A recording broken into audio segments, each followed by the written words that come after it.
Paano nga ba siya laging balisa, hindi mapakali, dahil gusto kanya laging makita? Hello mga guys, kumusta kayo? Panibagong araw, panibagong video na naman tayo.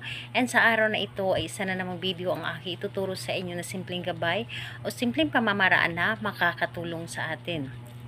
At bago ang lahat, gusto ko lang mag-disclaimer sa mga taong hindi naniniwala at hindi gusto ang mga kagaya nitong video. Please skip this video and maghanap kayo ng videos na gustong gusto nyo, dahil ang video na ito ay para lamang ito sa mga taong naniniwala and gusto mag-try.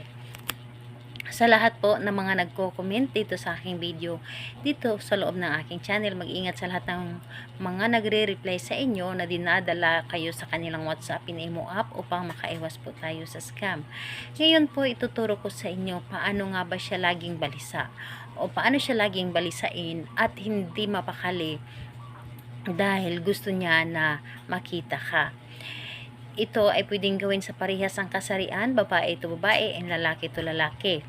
And syempre, sa ating babae at lalaki na mag-partner, pwede mo itong gawin kahit na kayo ay magkalayo o magkalapit sa isa't isa. And dito po is, ang ating gagamitin dito is kailangan mo lamang dito maghanda ng isang butil ng bawang. And sa bawang po, dapat po ay ito ay binalatan mo na, yung wala na pong balat. So, ito lamang ang dapat nating ihanda. So ngayon, kapag handa na yung bawang, ang isunod mo rin i-ready dito is ang inyong sarili. Kailangan na alam mo sa iyong sarili na gustong gusto mo itong gawin. Kailangan na alam mo na naniniwala ka. Dapat buo ang iyong loob, tiwala at naniniwala sa paggawa nito.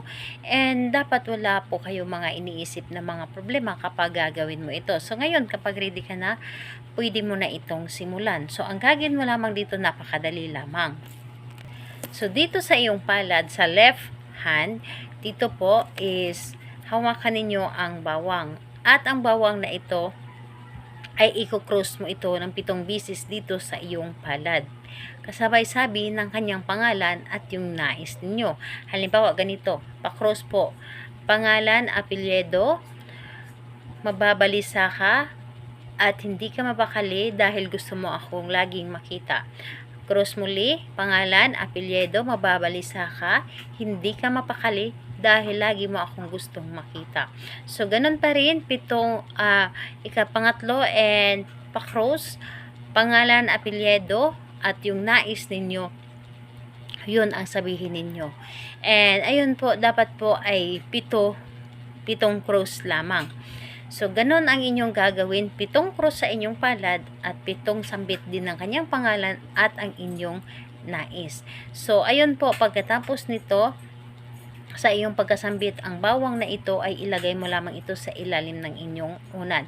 Hayaan ninyo ito at asahan ninyo. Ang taong ginawa ninyo dito ay sobrang mababalisa siya. So, yun po, kailan ito pwedeng gawin? Kahit anong araw at oras, pwede mo itong gawin.